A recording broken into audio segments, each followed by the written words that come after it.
Olá, boa noite. Vamos entrando para mais uma live. Estamos aqui nessa noite. Sejam bem-vindos. Vamos iniciando o nosso momento de troca de experiências. Vamos aí, boa noite, a pessoa que está chegando, boa noite. Oi, pessoal. Que bom receber todos vocês aqui. Boa noite. Já vou aqui aceitando também nossa convidada. Tá com vocês aqui essa noite. Vamos hoje ter aqui um tema bastante interessante. Acredito que vai ser muito bom. A Larissa aí. Então, muito bom. A gente já vai aqui dando início, né, ao nosso bate-papo, né? Então, deixa eu ir apresentando aqui o tema da nossa live e também falar um pouquinho sobre o que a gente tem aqui para conversar nessa noite, né? Então, vamos lá, a gente também está já aqui convidando o nosso próximo convidado. Então, hoje a nossa live, a gente vai tratar sobre o impacto da formação do profissional nas boas práticas em CME. Então, nós queremos hoje trazer um tema bastante aí atual, instigante, e quero dar boas-vindas a todos que estão chegando. Chamem, anunciem, divulguem aí nos canais de vocês, que estamos começando a nossa live aqui no canal da Sobec. Vamos divulgar, vamos fazer aí um grande movimento aí de pessoas aí participando dessa live. Então, quero aqui aproveitar, lembrar a todos vocês que dia 1º de abril foi comemorado um dia muito importante, e não foi o dia da mentira. O dia que nós comemoramos foi o Dia Nacional da Segurança do Paciente. Então, nós celebramos no dia 1º de abril, que passou agora há pouco. E nós queremos aqui também, nessa live, destacar o quanto o CME tem importância dentro da segurança do paciente e, claro, né, sempre um tema recorrente dentro da segurança. Dessa forma, então, eu quero apresentar os nossos convidados dessa noite. Então, primeiro quero dar as boas-vindas à Larissa Timóteo Cavacin. A Larissa é membro da Comissão de Educação da SOBEC, é membro do Comitê de Gestão de OPME também aqui da SOBEC, e ela atualmente é enfermeira, gestora do CME, do Hospital Sírio-Libanês. Boa noite, Larissa. Seja bem-vinda. Boa noite, pessoal. Obrigada pelo convite, Débora. É um prazer imenso estar aqui com vocês hoje discutindo esse tema tão relevante e importante para todos nós. Prazer é nosso. E temos aqui também o Luciano Lemos Douro. Oi, Luciano, como é que Olá. você está? Ele é coordenador do CME, do Complexo Hospitalar Unimed Nordeste do Rio Grande do Sul, lá em Caxias do Sul, Rio Grande. E ele é docente da graduação de enfermagem da Faculdade Anhanguera, também lá em Caxias. E aí, Luciano, como é que estão as coisas aí no Sul? Olá, tudo bem? Aqui tá já um pouquinho friozinho, né? mesmo. Sei que tu adora o friozinho, né, Débora? Um prazer, né? Primeiramente, agradecer o convite aí da Sobec, né? É um prazer estar conversando com vocês aí, tanto com a Lari quanto com a Débora, que são amigas muito queridas, e espero que seja muito legal esse momento. Então, eu quero aproveitar aqui, né, também para destacar o nosso curso de boas práticas em centros de material de esterilização. Então, esse curso ele está sendo ofertado na SOBEC. Esse curso ele tem um conteúdo 100% online. Então, como que nós pensamos nesse curso para que ele se torne bastante aí especial para aqueles que vão participar? Ele tem aulas, que inclusive Larissa e Luciano são professores deste curso. Então, nós temos algumas horas de aula online e temos também vídeos que os participantes podem acessar exclusivamente, e esses vídeos têm práticas de CME. Então, aquelas dúvidas nossas que às vezes nós não encontramos com facilidade, muitas vezes para ali trazer alguma luz sobre as nossas práticas. E as inscrições para esse curso, elas vão até dia 20 de abril. Então, você tem a oportunidade de se inscrever neste curso exclusivo da SOBEC. Lembrando que, para os associados da SOBEC, nós temos valores especiais, diferenciados. Vocês podem acessar pelo site www.sobec.org.br e nosso público-alvo são enfermeiros, técnicos, auxiliares e também graduandos de enfermagem. Então, não percam, tá bom? Vai ser muito bom ter vocês em mais um curso. E, claro, nossos professores, aí nem precisa dizer o quanto eles são preparados para discutir sobre esses assuntos. Então, vamos iniciando, né? Então, vamos aí, divulguem nos canais, que nós já estamos aqui no canal da SOBEC, para a gente poder aí fazer essa live, né, alcançar o máximo de pessoas dentro das nossas práticas. Então, afinal de contas, vou jogar uma pergunta aí para vocês, os dois podem responder para a gente poder aquecendo aqui a nossa live. Qual é esse caminho? Que caminho que a gente pode trilhar para ter conhecimento em CME? Afinal de contas, o que nós aprendemos na faculdade é suficiente? Quer começar, Larissa? Posso começar, pessoal? Boa noite, vamos lá então. Tema importante e, ao mesmo tempo, a gente percebe uma carência muito grande nas formações, né, curriculares. Então, é de suma importância que as pessoas busquem esse conhecimento em oportunidades como essa que a Débora acabou de expor aqui, um curso específico, né, para quem tem a intenção ou para quem já trabalha nessa área, para poder aprimorar os conhecimentos, que são bastante superficiais na maioria, né, das graduações. É claro que tem uma ou outra que acaba focando um pouco mais, né? Eu tive a oportunidade de conhecer o CME na minha formação acadêmica, mas a gente passa um tempo pequeno, né? A gente nem sempre tem aquela experiência que a gente precisa ter até para escolher essa área, né? Até para decidir se realmente tem afinidade, se brilha os olhos, né? Então é importante que quem tem interesse busque essa formação, na minha opinião, posterior, além, né, do que tem na graduação, depois que realmente tenha uma formação extra, né, em pós-graduações, especializações, residência, né, hoje a gente tem algumas opções a mais do que tínhamos há anos atrás aí, e isso é muito positivo, porque a gente tem cada vez mais profissionais com condições de se capacitar e vir para o mercado de trabalho com uma condição superior, né, melhor, para poder encarar os desafios aí que a gente enfrenta dia a dia. Na verdade, eu até conversei, eu acho que numa outra live em que a gente fez no passado aí com a Fabiola e com a Marcinha, sobre as nossas histórias no CME, né, Lari e Débora. Às vezes, o CME cai de paraquedas na nossa vida, né? E às vezes a enfermagem, como uma formação generalista, acaba não conseguindo suprir toda a necessidade de conteúdos e de áreas que a enfermagem acaba tendo para atuar, né? Mas que bom que a gente tem instituições, inclusive como a SOBEC, que proporcionam, né, não só cursos, mas também muitas oportunidades de atualização, né, para quem atua nessa área. Infelizmente, a gente esperar que todos os enfermeiros saiam da sua graduação especialistas em CME é uma utopia, não adianta, a gente não vai conseguir tudo isso. Hoje nós estamos lutando para que não seja retirado a enfermagem cirúrgica de dentro dos currículos, né? Que é uma outra campanha aí que a Débora pode falar um pouco mais depois da SOBEC, né?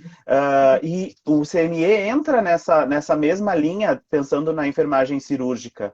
E eu acho que a gente precisa estar sempre aberto. Eu acho que não só falando como recém-formados, né? Mas falando como mercado de trabalho mesmo. E às vezes nós nos surpreendemos. Eu sou um caso, né? Eu fui surpreendido com o CME na minha vida e hoje eu não troco. Hoje eu não mudo por nada. Eu adoro essa área, amo o que eu faço e é uma área que a gente precisa estudar muito. Então, a gente vai falar sobre isso ao longo dessa live, mas parte quase que fundamental do enfermeiro de CME, o estudo e a busca por conhecimento, atualização, né, gurias? Sim, isso mesmo. Vocês consideram, então, que, por exemplo, claro, né, até pela fala que vocês já fizeram, é essencial, então, que o enfermeiro busque uma especialização para trabalhar no CME? Sim. Não quer falar primeiro? Na verdade, eu acho que, como em qualquer outra área, né, e vocês também são docentes e os colegas que estão nos ouvindo podem ter colegas docentes também, quando nós estamos na nossa curva de aprendizado, nós colocamos um risco sobre essa atuação. Vamos pensar no risco que um enfermeiro na unidade de internação, e não entendam isso como diminuição e comparações positivas e negativas, mais ou menos, né? Mas um enfermeiro, na sua curva de aprendizado, recém-formado, na unidade de internação, ele tem os seus 30, 40 pacientes sobre a sua gerência, a sua gestão, a sua equipe e tudo mais, né? Vamos pensar que um enfermeiro de CME tem o hospital inteiro, né, sobre a sua responsabilidade. Então, eu acho que a gente precisa de conhecimento. Possivelmente, isso pode ser até um julgamento meu próprio, né? Durante a curva de aprendizado de um enfermeiro, por exemplo, eu tenho um enfermeiro só no CME, que é a realidade de muitos hospitais ao longo do Brasil afora, né? Eu tenho um enfermeiro novo começando no CME agora. A minha chance de ter alguma situação, algum evento adverso relacionado ao processo de esterilização é muito grande, porque esse enfermeiro, ele desconhece muitas das práticas, ele desconhece muitos dos processos, e às vezes ele vai ter que começar do zero mesmo. E começar do zero, com base fundamental, com conhecimento que, infelizmente, tudo que ele aprendeu ao longo da faculdade pode ser que não seja base suficiente para ele encontrar o seu caminho aí nessa área. Não sei se vocês concordam com isso, guris. Sim, e inclusive quando a pessoa se depara com a quantidade de responsabilidades que ela tem, ela mesma vai buscar esse conhecimento, né? Porque ela percebe que realmente não tem ainda aquele embasamento suficiente para encarar os desafios que vêm, né? Como o Luciano comentou, a gente está diante de uma unidade que atende uma instituição inteira, né? Com as suas mais diversas diferenças aí entre áreas, necessidades, horários, materiais. Então, são muitas variáveis, né? Então, este profissional recém-formado que se depara num CME, de repente, assim como ele comentou que às vezes a gente ganha de presente ou tem a oportunidade, mas não se preparou para isso, a pessoa realmente, ela percebe que ela precisa buscar. Então, assim, é bastante comum quando o profissional ainda não tem toda a formação em CME, que ela mesma percebe essa necessidade e vai buscar, então, se aprofundar e obter o conhecimento necessário para dar conta dessa responsabilidade toda que precisa, né? Muitas vezes a gente não consegue passar toda essa imensidão que é o CME em graduações de enfermagem, onde às vezes a gente tem horas, né? Às vezes minutos ali para tratar sobre um determinado, uma especialidade que é tão grande, tão bonita, né? Aí como a área do CME.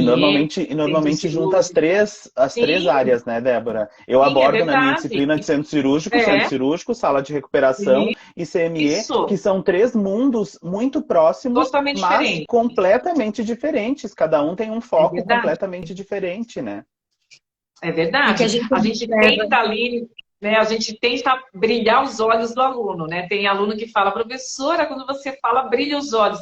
A gente tem que passar um pouco disso, né, em pouco período de tempo, mas é desafiador, né? Fala, Larissa. E o que a gente observa na prática também é que mesmo todo mundo sendo da área da saúde, né, diversos profissionais sendo da área da saúde, poucos conhecem realmente o CME, mesmo dentro da instituição. Então, assim, é bem comum que as pessoas, quando se deparam também na primeira visita ou por algum motivo vêm conhecer, de falar, nossa, eu não imaginava que era tudo isso, eu Sim, não imaginava que é era uma verdade. fábrica dentro do hospital, né?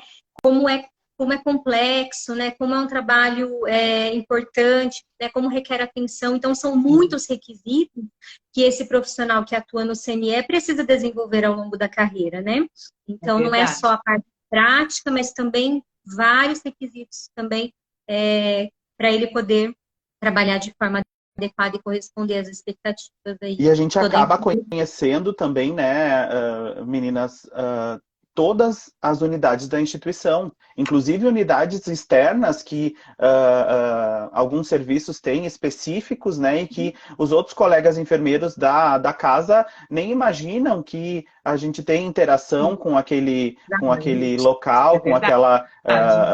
com aquele setor, por exemplo. Eu faço processamento para o laboratório do hospital, né? Sim, Meios de cultura, a Sim, gente faz sim. tudo isso, e isso tem, daqui um pouco, uma gama de conhecimento completamente diferente do que a minha colega que trabalha na UTI, né? Que o laboratório só atende ela como área de apoio, e era isso, né? e é É muito verdade. surpresa, Débora, quando, por exemplo, alguém pergunta e a gente fala, a gente trabalha, por exemplo, para creche, para o lactário, até para o salão de beleza que É, fica dentro do hospital, né? é Nós verdade. esterilizamos até os itens da podologia. Então, assim, é imenso, né? É uma imensidão, né? É Realmente verdade. engloba Agora, todas as áreas. vamos pensar um pouquinho nesse profissional aí do CME. Agora fiquei aqui curiosa, né? Como é que vocês estão recrutando esse profissional? Que requisitos, que características que vocês desejam que esse profissional que vocês vão captar aí para o CME tenha? Vamos falar especificamente aí do enfermeiro, mas se vocês quiserem abrir um pouquinho também para os demais profissionais que estão na área de CME, o que a gente está buscando e talvez, não sei se vocês estão encontrando, né? Espero que sim, mas como é que tá? Tá fácil achar profissional para o CME ou tá difícil? E que requisitos que a gente está procurando? Vai lá, Ari. Bom, Larissa? Não? não é fácil achar um profissional, não. O Tá. que a gente busca, né, é um profissional que tenha conhecimento. Então, por isso que é importante a gente falar aqui, né, do quanto essa formação, né, seja o profissional enfermeiro, seja o profissional técnico, quanto essa formação faz diferença, né? O que a gente observa é que, geralmente, as pessoas que nos ajudam nesse recrutamento são os próprios profissionais que já trabalham conosco, que Uhum. acabam conhecendo esses profissionais em outros serviços, em outras oportunidades da vida profissional, e aí ele traz essas indicações para participarem dos nossos processos seletivos, porque quando a gente vai aberto para o mercado, a gente realmente tem muita dificuldade, né? Tem muitas pessoas com intenção, até com vontade de começar, mas às vezes não tem nem a formação e nem o conhecimento prévio, né, que é a experiência que a gente chama. Então, realmente é um desafio grande, né, e a gente tem que Eu acho valorizar os que, profissionais que a gente eu já acho que tem bem hoje, formado. Lari, eu não sei, só te interrompendo, mas se tu consegue contratar com o mínimo de experiência, de noção, né? Eu acho que tu já está um Um bom caminho, passo à frente, né? exatamente. Uhum. Isso. A gente tem como requisito, né, o conhecimento na área e também e a experiência. Mas, às vezes, a gente abre vagas internas para poder dar oportunidade também para as pessoas que estão internamente. E essas vêm sem experiência. E aí a gente percebe a diferença dos treinamentos, né? A diferença da velocidade para adquirir esse conhecimento. Então, a gente sempre dá uma mesclada no que a gente traz já de fora, com conhecimento já, né, adquirido, e com quem vem para aprender mesmo, para dar oportunidade também para quem se encanta ou quem já tem interesse nessa área. Uhum. E é fácil, Luciano? Tá fácil aí no Sul Então, encontrar bons profissionais para o CME? Como é que está aí a sua então, realidade aí no Rio eu não Grande? consigo colocar nos requisitos mínimos da vaga a necessidade ou a possibilidade e exclusividade de ter experiência ou conhecimento. Se eu colocar assim, vai ficar só eu na fila de recrutamento esperando os candidatos, porque infelizmente não é uma realidade. Não digo que não aconteça, né? Porque e às vezes a gente acaba recebendo profissionais que atuam em outras instituições, ou os nossos próprios atuam em mais de uma instituição. Essa é uma realidade da enfermagem brasileira, né? A dupla jornada. E a gente acaba flexibilizando horários, inclusive, para poder ter esse profissional dentro do nosso time. Mas eu acho que existem características básicas que são fundamentais para um enfermeiro de CME ou para um técnico de CME, porque no frigir dos ovos a responsabilidade é a mesma. Cada um tem o seu grau de responsabilidade, mas ela é inerente às duas categorias profissionais. Eu acho que a primeira coisa fundamental para se atuar em CME é a curiosidade. Eu preciso querer saber o detalhe do detalhe daquela situação. Se eu for uma pessoa muito curiosa e que não me contento com uma resposta, porque sempre foi assim, né? Eu já com certeza vou fazer a diferença na minha atuação profissional. Lógico que comprometimento, que, enfim, o estudo, isso tudo é responsabilidade, é muito importante, né? Mas eu acho que a atenção é uma coisa que hoje os testes psicológicos acabam nos dando a possibilidade de fazer, digamos assim, uma separação, né?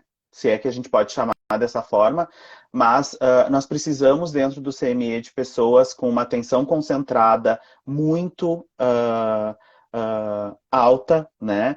Para que nós não tenhamos erros que impactem na vida dos pacientes de toda a nossa instituição. Eu sempre gosto de falar sobre isso, né? Enquanto outras áreas do hospital atuam para o seu paciente, o CME atua para todos. Então, a gente não pode se dar o luxo de cometer algum equívoco, alguma situação, né? Mas não está fácil, Débora, está bem complexo. Sim. Nós temos aqui em Caxias do Sul 5 universidades formando enfermeiros todos os semestres, e mesmo assim eu tenho no meu quadro de profissionais hoje 2 egressas de outras áreas do estado.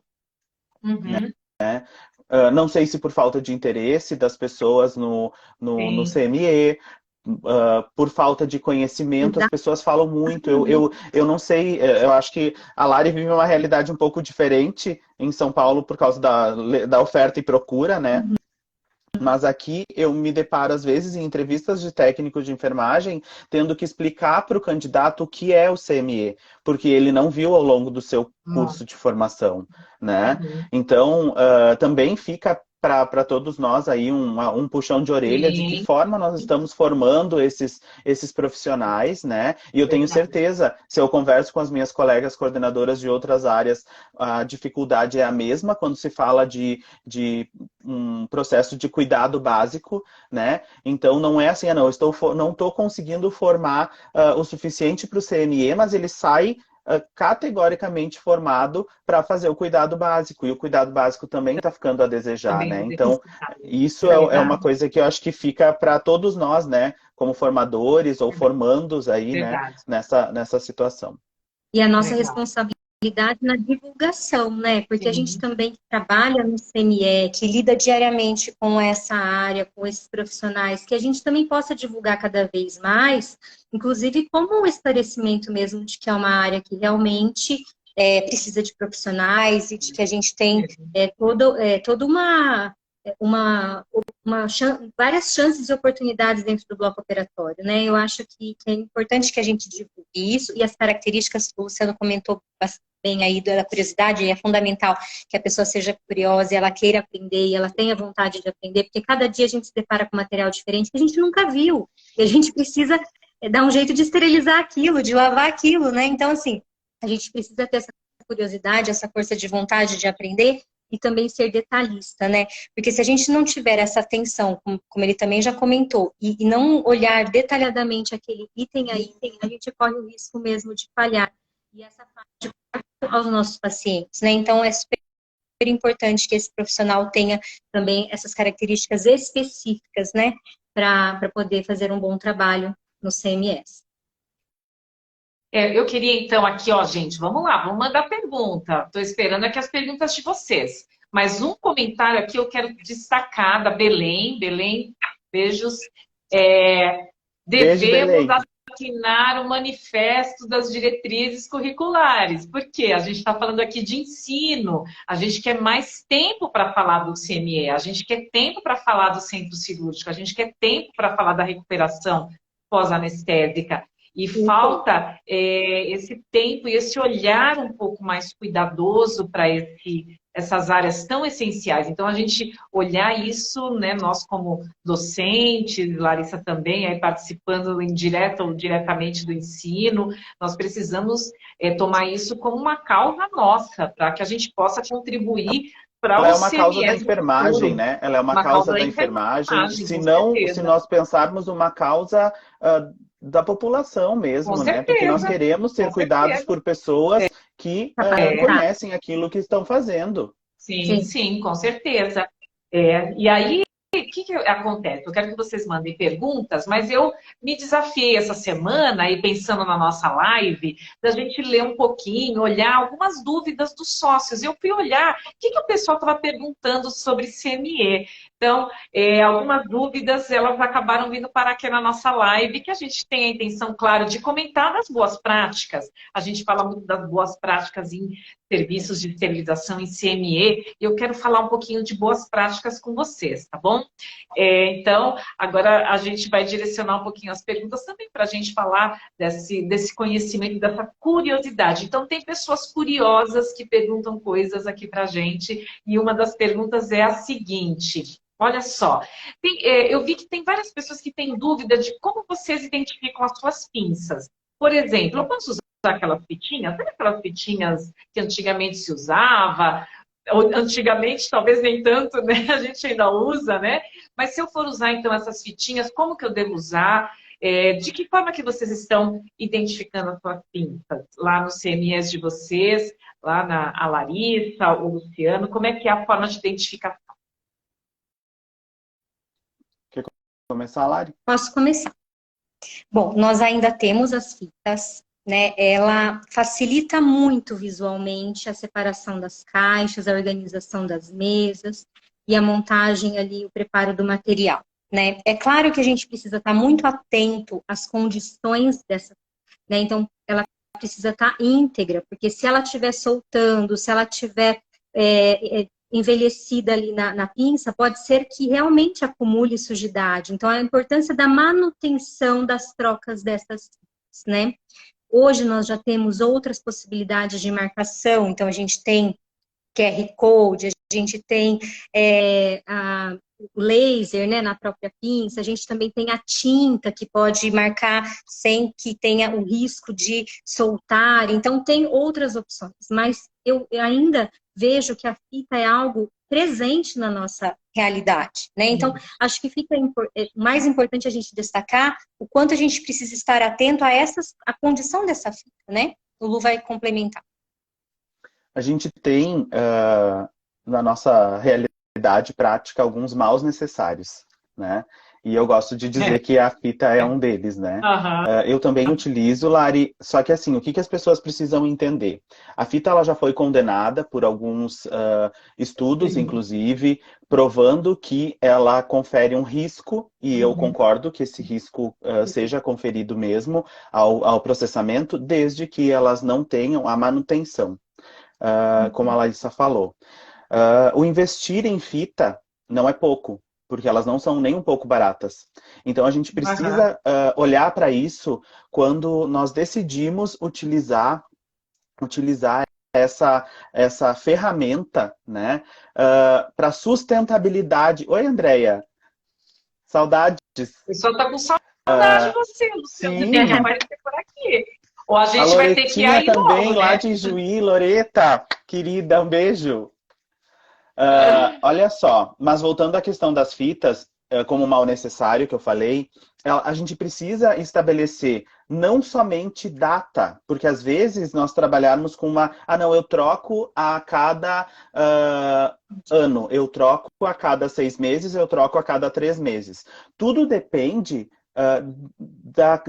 das condições que aquela fita está. Então, eu acho que muito mais do que determinar uma data, eu preciso determinar critérios para que o meu time analise essa ferramenta e vá substituindo à medida que elas estejam craqueladas, com excesso de cola, enfim. Ela é uma ferramenta que precisa ser muito bem gerenciada e gerenciada pela ponta, gerenciada pelo nosso técnico de enfermagem que está fazendo o processamento. Não adianta o enfermeiro botar isso embaixo do braço, sendo que quem avalia as caixas de instrumentais diariamente é o técnico de enfermagem, né? Então, a gente usa, eu tenho...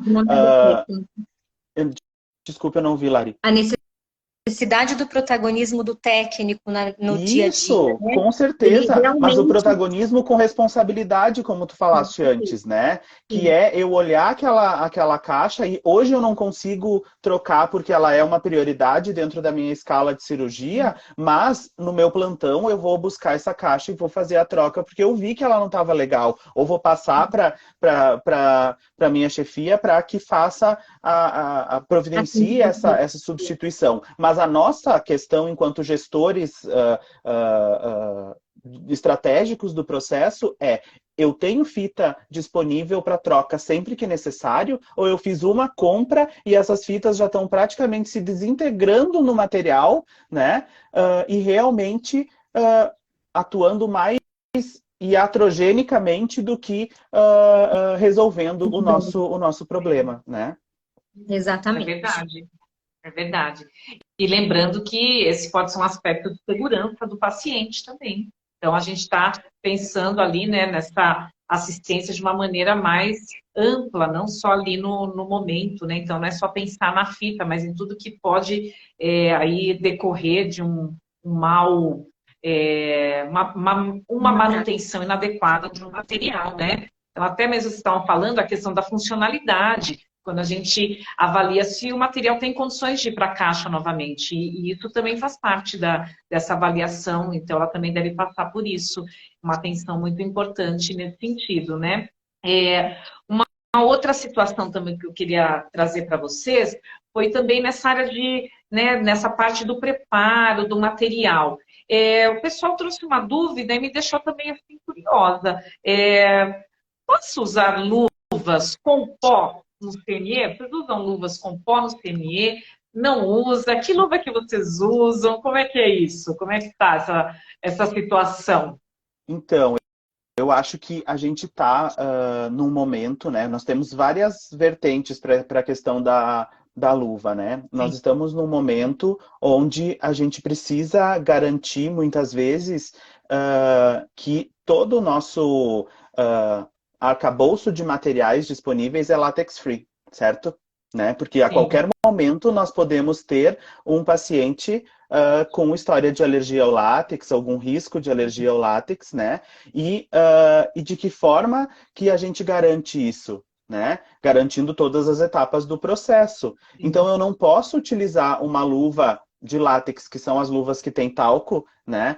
Em todas as etapas do meu processo, e em algum momento eu vou ter um procedimento de um paciente alérgico ao látex e isso é uma vertente, né, gente? Então, e eu vou ter ali o material todo contaminado, né, com o pó, que é o que mais volatiliza o látex para toda a nossa caixa e todo o nosso material que está sendo processado ali no CME. Vamos pensar que nós estamos falando de partículas, né, que andam aí por todo, dispersas no ar, né, mas também nós estamos falando de um tipo de sujidade. Se nós formos pensar, se nós formos analisar e a nossa caixa está toda branca de pó, né? É verdade. E esse pó pode ser pó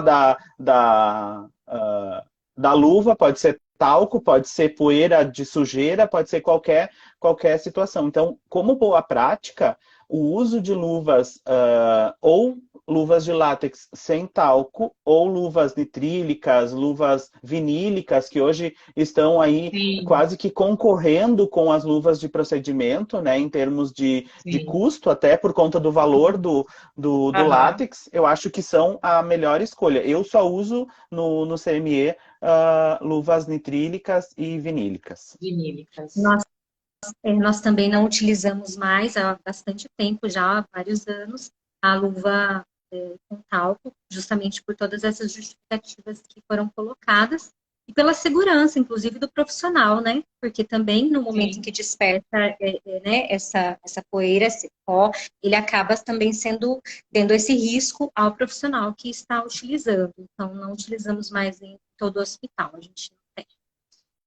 E também o risco ocupacional, né? Se a gente pensar também na questão do profissional inalando e entrando em contato, então tem dermatites e toda essa parte que também pode ser surgindo como uma consequência dessa manipulação. Na verdade essa questão da luva, né, só para contextualizar, ela veio também na pandemia como uma oportunidade de mudar a utilização das luvas de procedimento de látex com pó, enfim, né, para as vinílicas e nitrílicas por conta da matéria-prima. Nós tivemos um problema muito grande por causa da demanda e o preço das luvas nitrílicas e vinílicas caiu tanto e elas são mais... Vamos pensar que o nosso colaborador passa muito tempo com a mesma luva, né? Vamos pensar que ele usa uma sobreluva de látex de cano longo na área de limpeza, mas embaixo ele tem uma luva nitrílica ou uma luva de procedimento, seja ela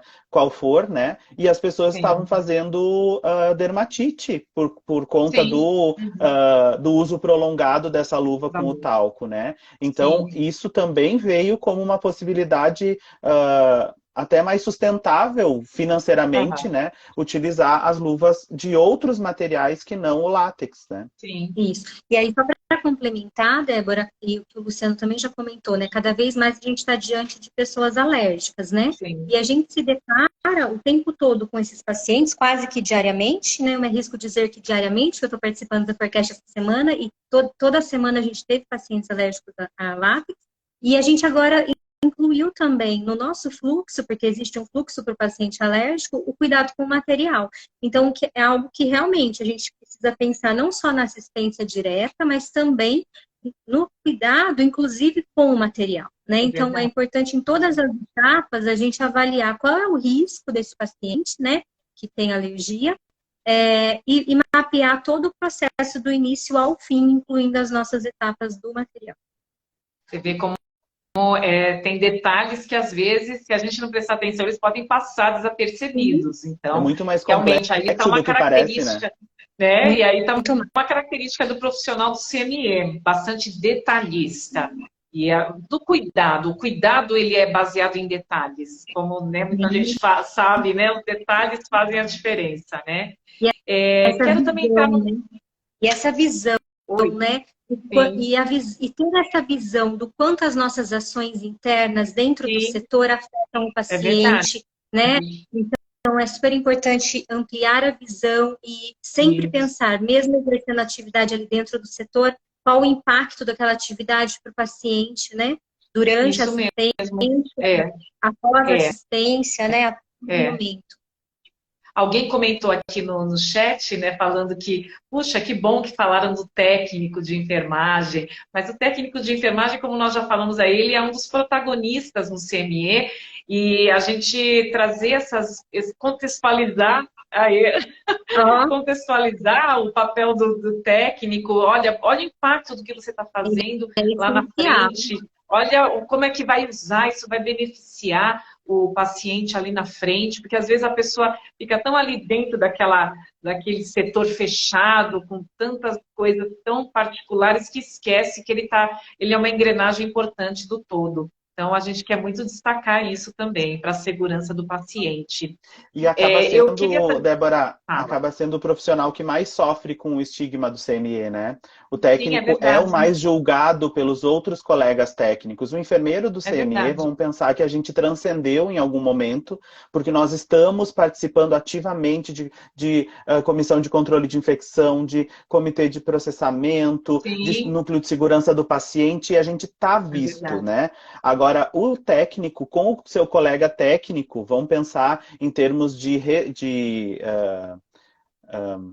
importância mesmo, né? Às De vezes, por valorização, né, desconhecimento, amor? eles acabam sofrendo muito mais. Nossa, mas tu fez o curso técnico para ir lavar material? Né? Aquelas perguntas que, infelizmente, por Sim, desconhecimento, a gente continua é verdade. ouvindo, né?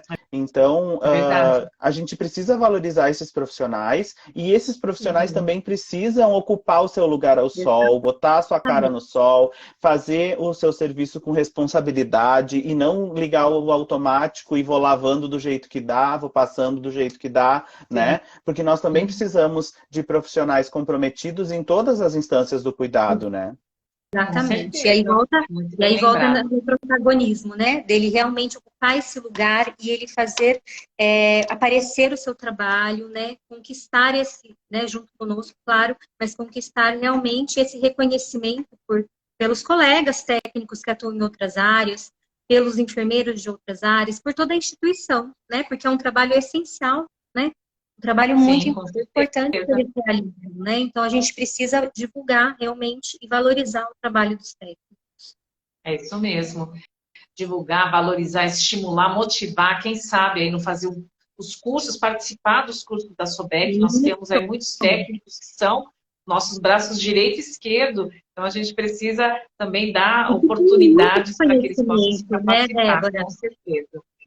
E eles têm muito conhecimento, né? Hoje a gente Muito, tem é técnicos que estão impressionante, muito bem formados, né? Que é dão verdade, super conta do trabalho, que estão envolvidos em qualificação conosco, né? Em atividades que com são certeza, extremamente complexas, né? Então é super importante que a gente realmente reconheça e valorize esse é profissional. verdade. Deixa eu perguntar aqui, eu tenho uma pergunta aqui bastante aí que às vezes a gente fica muito em dúvida, né? Eu estava lendo aqui algumas perguntas, o que a gente faz com os materiais que tira do paciente? Uma outra pessoa perguntou, se tirar, por exemplo, um parafuso, uma placa, o que eu faço com esse material? Se tirar uma prótese, o paciente tem direito de levar isso embora? Não. Afinal de contas, o que a gente está fazendo com esses desplantes? Isso que é retirado do paciente, como é que vocês têm aí trabalhado com essa parte também tão cheia de pequenos detalhes que a gente precisa também prestar atenção? Queria que vocês comentassem um pouquinho também sobre esse tema, que também é uma pergunta recorrente aqui nas nossas, né, dos nossos associados. Quer começar? Bom, Larissa, Luciano? posso começar. Vamos lá. Ok. Então, todos os explantes a gente trabalha um termo em que o paciente ele autoriza o descarte ou ele retira quando é passível de limpeza e esterilização. Então, a gente não pode entregar um material que não é passível de limpeza. E isso tudo é explicado ao paciente, né? Mas quando há possibilidade da gente realmente descontaminar esse item, a gente e aí o paciente tem a intenção, a gente consegue fazer essa entrega, sempre mediante esse termo que a gente tem de responsabilidade, com assinaturas e tudo isso. Nós também trabalhamos da mesma forma com o termo, né? Isso está, inclusive, bem descrito na RDC 15, né? A única ressalva, né, que a RDC não categoriza como o que a Lari falou dos que são passíveis de esterilização. Ele coloca como todo o material explantável poderia ser esterilizado e devolvido, e nem todo, né? Vamos falar em um exemplo clássico, próteses mamárias, né? Que hoje a gente até devolve porque tem um posicionamento da Anvisa, mas a gente devolve ela estourada, porque ela estoura durante o processo, então até o paciente desiste de levar, ou quando tem alguma questão específica, acho que todas as situações precisam ser avaliadas junto ao ao setor de resíduos, né, principalmente da instituição, porque é quem tem a licença da instituição quanto a responsabilidade pela instituição quanto a esses itens, mas a gente também trabalha com o termo, então se o paciente quiser levar, e caso ele não queira levar, a gente cataloga todos os explantes, faz todo o processo de limpeza e esterilização e guarda, né?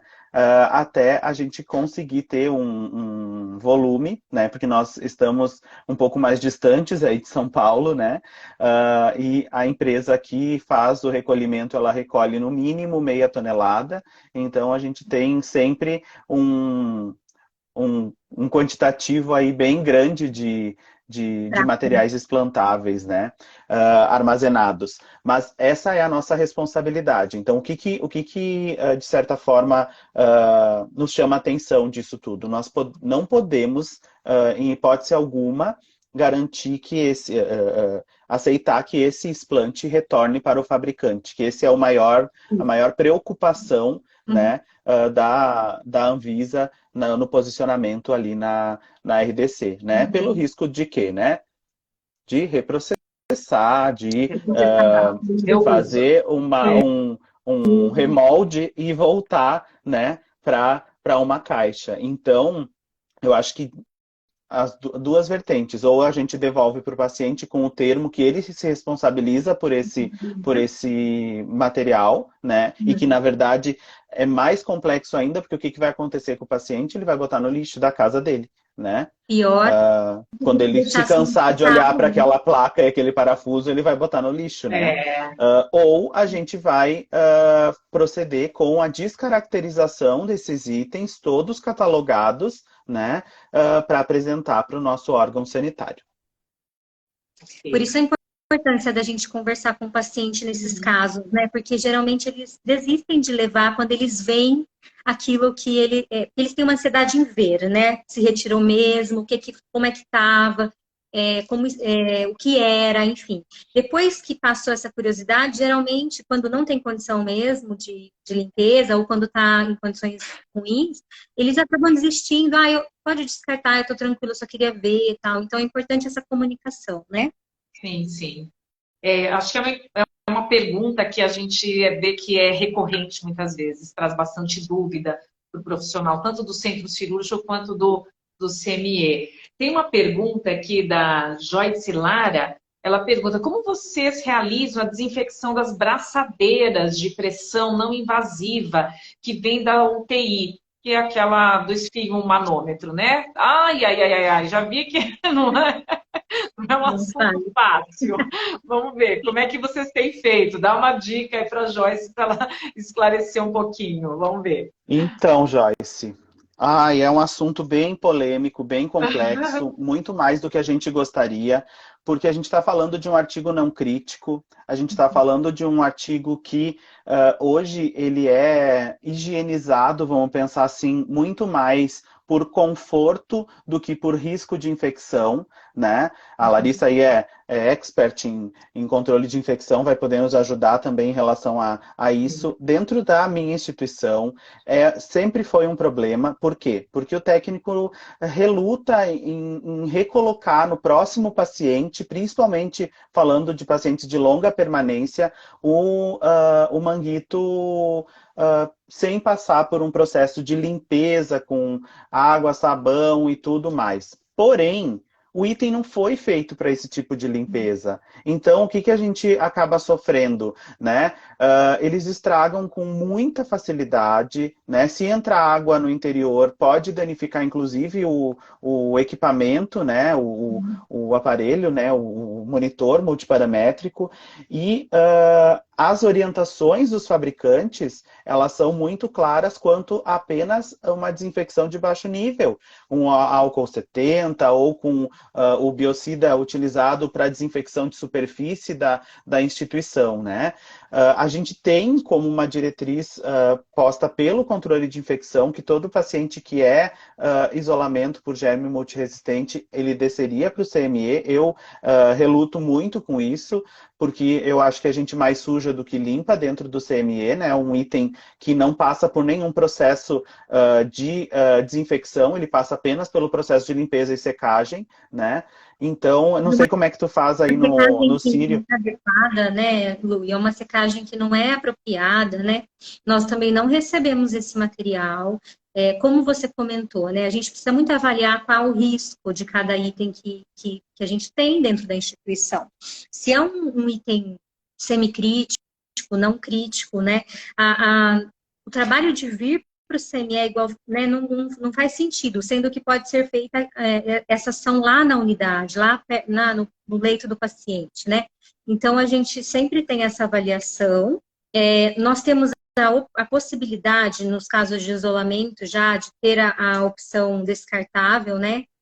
Dessa parte que acopla no paciente, né? Então, já tem essa possibilidade no mercado, mas também não é uma realidade do país. Então, assim, eu ficaria mesmo com a opção que é a desinfecção, que faz na própria unidade, né? E se for isolamento, então, aí avalia se vai ter uma proteção entre o braço, né? E às vezes utiliza-se faixa ou alguma proteção para que não tenha contato direto, isolamento de contato.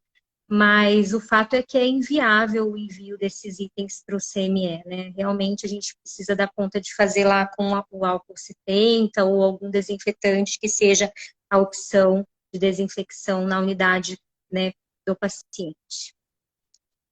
E às vezes, então, até com essa fala da Lari, realmente ponderar se, sei lá, o paciente ficou na UTI 60 dias utilizando o manguito, será que eu quero colocar esse manguito em outro paciente? Sim. Será que vale a pena?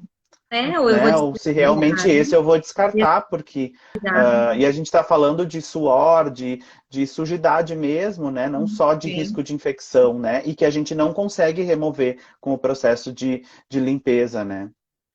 É verdade.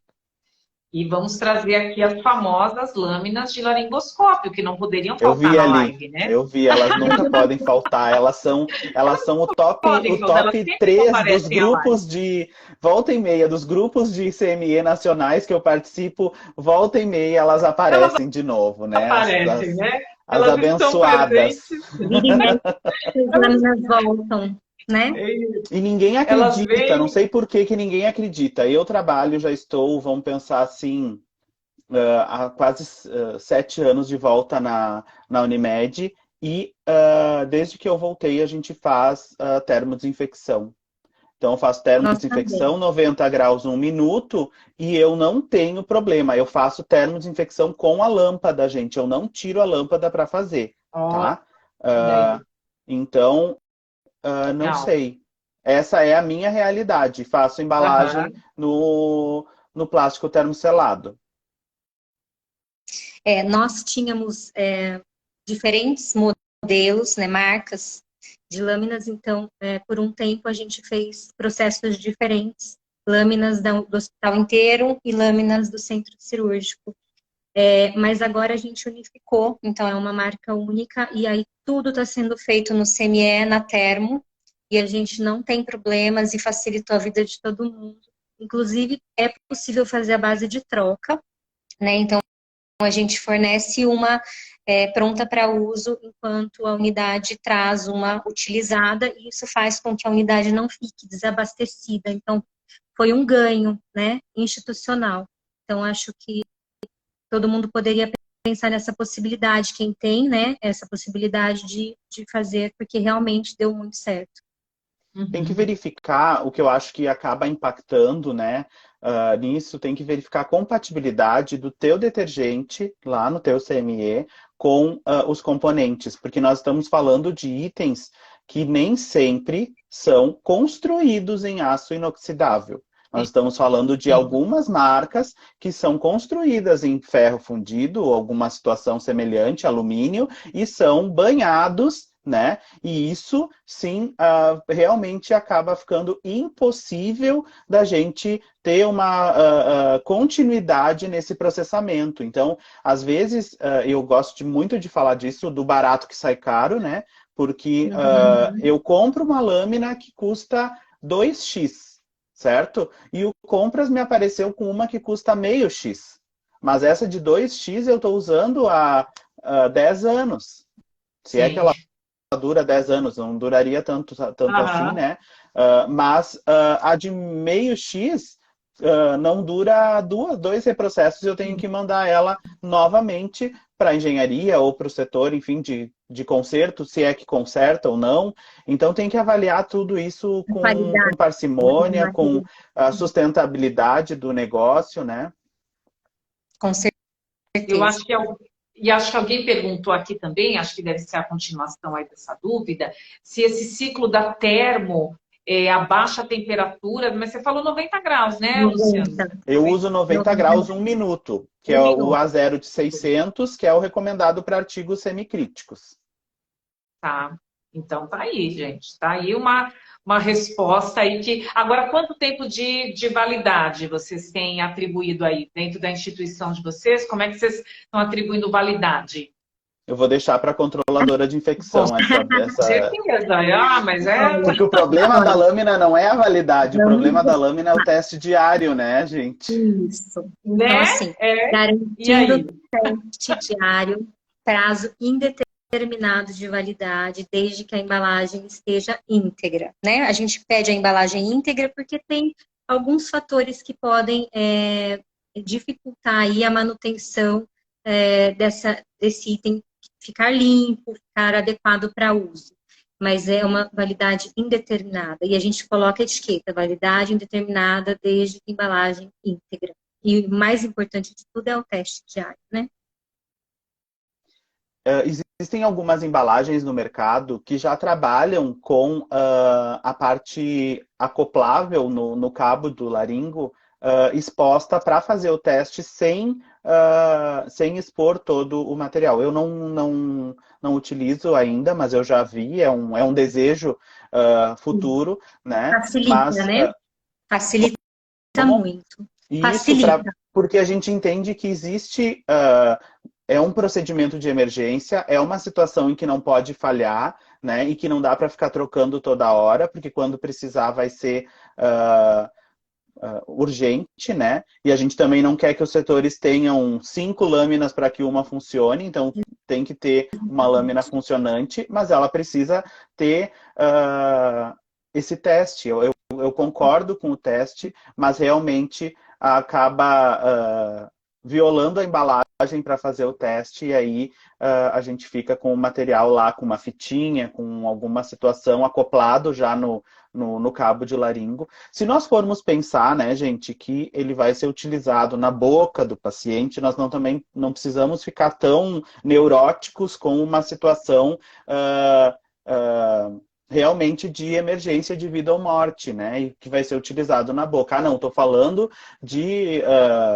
sei lá, um broncoscópio rígido. É outra situação, eu não vou deixar ele exposto, não vou... Agora, uma lâmina de laringo,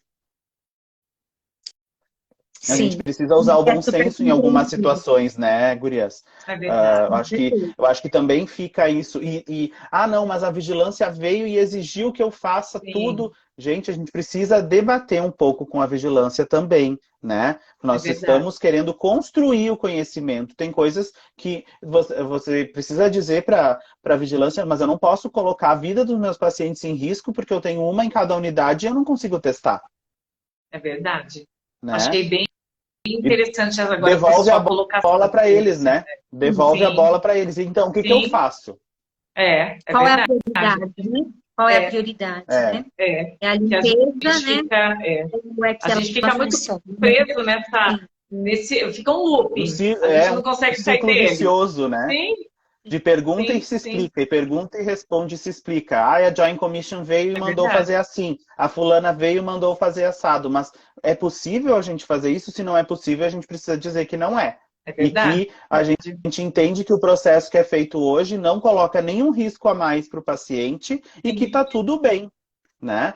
Isso E mesmo, vamos daqui um pouco gerar evidências científicas de tudo isso. Quem consegue achar um nexo de infecção nosocomial por lâmina de laríngua, hein, Larissa? Ah, não dá. É verdade, é verdade. Bom, gente, assim, foi muito bom estar com vocês aqui nessa última hora.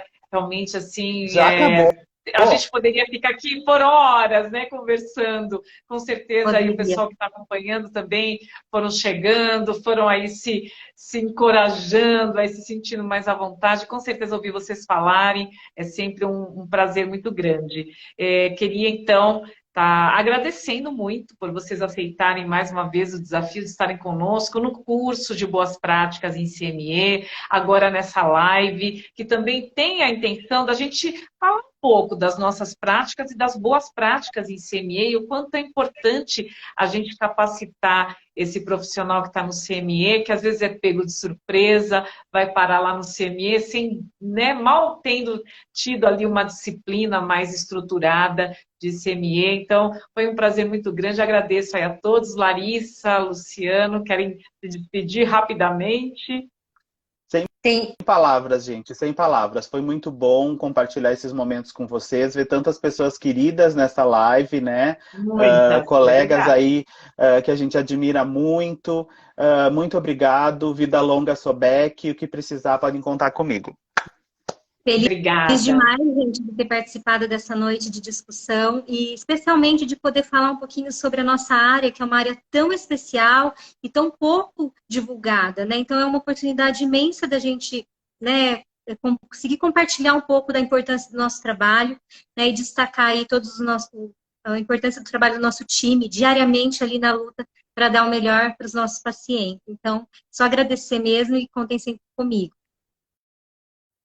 Gente, o agradecimento é todo meu. Agradeço também porque vocês fizeram parte do nosso time de professores do nosso curso. Então, se você quer escutar mais o Luciano, escutar mais a Larissa, ver um pouco mais da realidade deles, das práticas, das boas práticas, que com certeza eles abraçam nos seus serviços, no seu dia a dia, você está mais do que convidado a participar do nosso curso de Boas Práticas em CME. Temos outros cursos também abertos, com inscrições abertas no nosso site. Participem e coloquem na sua agenda. Temos o 16º Congresso Brasileiro de Enfermagem com inscrições abertas. Espero encontrar você, hein, Luciano, em novembro, aqui em São Paulo. Deixar aí o bebezinho fofinho. Um pouquinho, né? Já estou preparando o coração para isso. Né? Está preparando já, né? A Larissa, com certeza, que também vai estar com a gente, né? Então, quero agradecer muito vocês por essa noite especial e agradecer a todos os nossos aí participantes, espectadores da nossa live e me despeço aqui de vocês, desejando aí uma ótima Páscoa a todos também, né? Então, aproveitem, estejam com a família de vocês, se cuidem e até a próxima. Muito obrigada. Obrigada, Débora. Obrigada, Sobek. Um beijo a todos. Boa noite. Beijo. Tchau, tchau. Se cuidem. Tchau.